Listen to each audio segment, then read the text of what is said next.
I-80 Boys, college football podcast here. Chris, welcome back in. We have the Florida Gators, one of our favorite teams to talk about on this show. I've got to ask, Billy Napier, make or break year, all the dogs in Florida are with him. Chris, how many wins, how many losses? Look, I want to start off and say they did finish better last year. If you guys remember, I harped on Florida week in and week out. They did beat some teams at the end of the year that shocked a lot of people, end up finishing 8-5. This year, though, unfortunately for Billy Napier, it's back to 6-6. Christian, here's my losses, and this is a very tough schedule, by the way, again, for Florida. I have losses at LSU, at Miami, Texas, at A&M, the Bulldogs, and at Ole Miss. I want to hear your thoughts and your record prediction on the Gators. I got them going 9-3. Are you fucking kidding me? No, I'm being dead serious here. I got them going 9-3. I think they're one of the most slept-on teams in the SEC. Even Urban Meyer has thrown doubt to these people. Urban Strip Club Meyer is throwing doubt on them. So you know they're probably going to be a little bit good. Like you said, Chris, I got losses to Texas, LSU, and Ole Miss. Did you say Tennessee was going to beat them this year, Chris? No, I did not, because I can't take Tennessee to beat them in the swamp. It never happens. You know the last time that happened, by the way, don't you? It's been a while. 2003, to be exact. The last time Tennessee has gone down to the swamp and beat them. I had to look back for a while there. It was kind of embarrassing. So yeah, they're not losing Tennessee in the swamp this year. I can tell you that. Most important game, Texas. They got blown out last year by Texas. I remember that game was over like at the start of the third quarter. It was one of the most boring games you'll ever watch at that point. Of course, Florida was starting a third or fourth string quarterback at that point to start that game out. So it wasn't surprising that it was such a lopsided win. One of the most important games Billy Napier's got, though, this year to me is Texas. He's got to prove that they're improved from last year. Now, obviously, if you have a competent quarterback, that'll be good.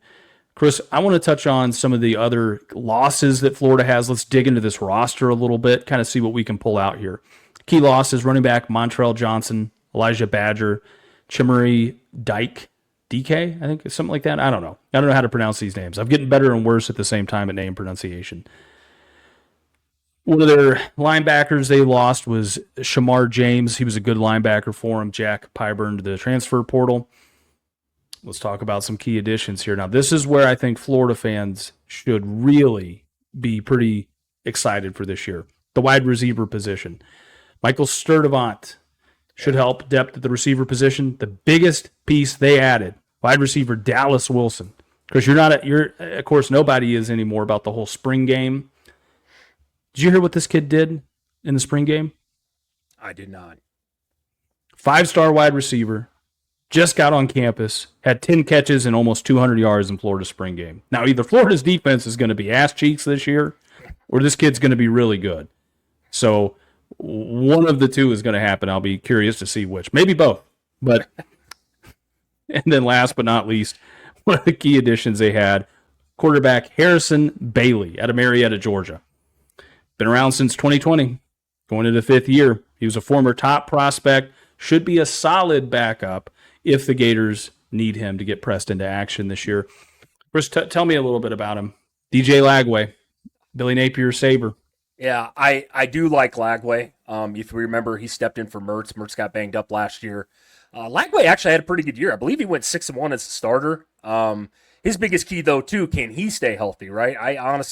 I think this team goes as he goes this year. I mean, personally, former 5-star quarterback. He's highly touted. He's got really nice size, huge arm. I think he's going to be good this year. I do think he puts up good numbers.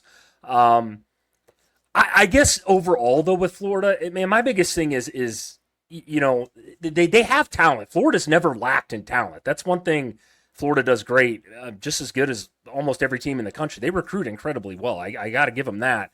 But can they stay healthy? Injuries derailed them in a lot of those games last year. I'm not saying they would have beat Texas like you mentioned or stuff like that, but they got to get it together this year, though. And honestly, I'm saying this, not that I'm a big Florida fan by any means. I do hope they go 8-4 or 9-3. I mean, it'd be nice to see Florida at the upper echelon of college football again. It's been a while. You know, when I was growing up, dude, especially in the 90s, early 2000s, I mean, God, Florida was ridiculously good. They were one of the top 5 teams in the country every year.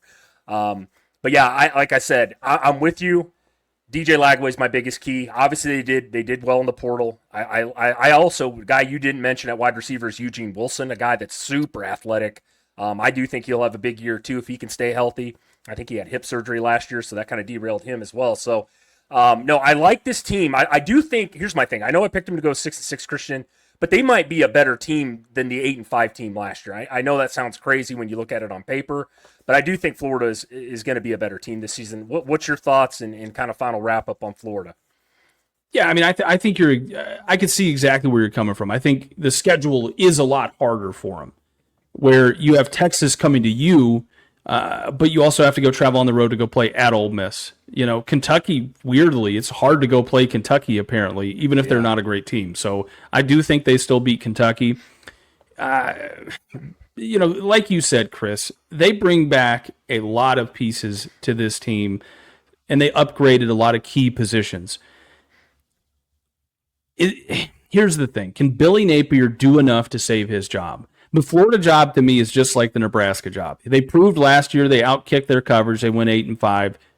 Great. Florida fans, if they regress, Napier's going to be gone.